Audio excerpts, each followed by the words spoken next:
I bought my first home alone and got sued by my parents for stealing my sister's future. Asterisk asterisk, I didn't expect the envelope to shake in my hand. Not after everything I'd already survived. But there I was, standing in the half-painted living room of the home I bought alone, staring at the thick stack of papers my parents' lawyer had couriered to my doorstep. They were suing me for stealing my sister's future. My name, bold at the top, their signatures at the bottom, and a knot in my throat that felt like betrayal sharpened into something weaponized. I could still smell the fresh drywall dust. I'd spent the morning sanding the last corner by the stairs. My house, the first quiet space I'd ever earned in my life. But the lawsuit sat on the kitchen island like a bomb with my bloodlines etched on it. I didn't sit down. I didn't cry. I just breathed. Slow. Controlled. Because this wasn't the beginning. It was the explosion I'd been walking toward for years. And they had no idea I was ready. They had no idea I'd already planned their downfall long before they delivered this insult. I was 16 when I took my first job. A dingy diner that smelled like grease and broken promises. My parents told me it was good practice. Practice for what, they never said, probably servitude. They collected my tips to teach me responsibility. They didn't know I memorized every dollar. Didn't know I kept a separate notebook tracking what they skimmed. I paid for my own college, my own food, my own rides. My sister didn't work a day in her life. You're the strong one, they said, which meant, of course, I was the one meant to carry the weight.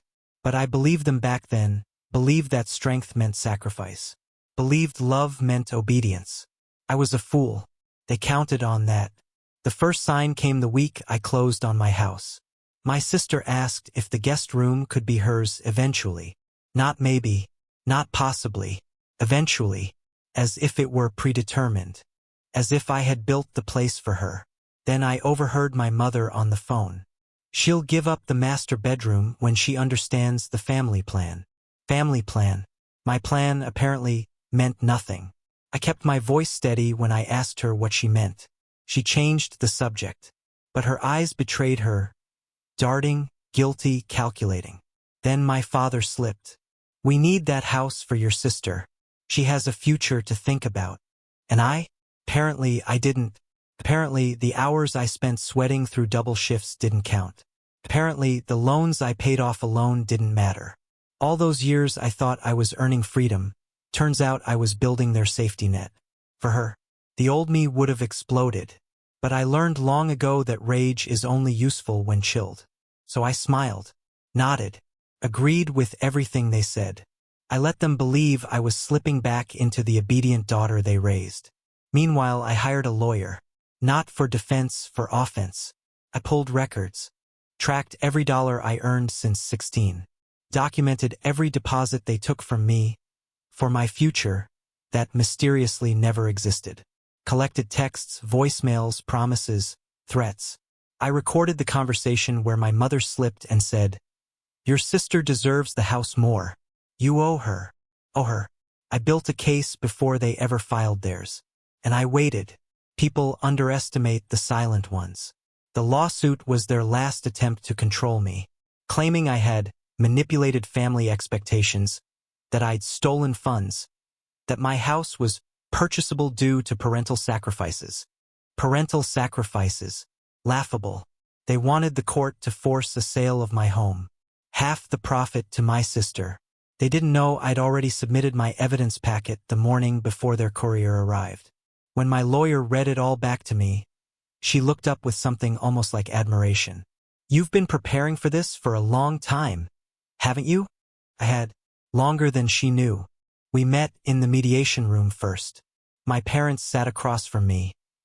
My mother with her pearls, my father with his quiet disappointment, my sister pretending not to smirk. I didn't speak. Not until our mediator asked if I had anything to present. I slid the folder across the table. The one with the financial records, the recordings, the proof of years of exploitation. My father's eyebrow twitched first. Then my mother's smile cracked. My sister paled, suddenly understanding she wasn't the beneficiary. She was the weapon they'd thrown at me. "You recorded us?" my mother whispered. You sued me, I replied. The room went silent enough to hear every clock tick on the far wall.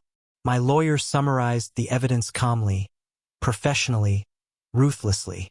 My parents' case unraveled like thread pulled too fast. Then came the twist I'd been holding. I'm countersuing, I said, for financial exploitation of a minor, for theft, for emotional distress, and for attempting to seize property that was never yours. My sister gasped like I'd struck her. My mother reached for her hand. My father looked like he aged 10 years in 10 seconds. Good. Let them feel weight for once. The case didn't go to trial. They settled once they realized the evidence would ruin their reputation. They paid me every dollar they stole plus penalties. The courts dismissed their suit with prejudice, meaning they could never try this again.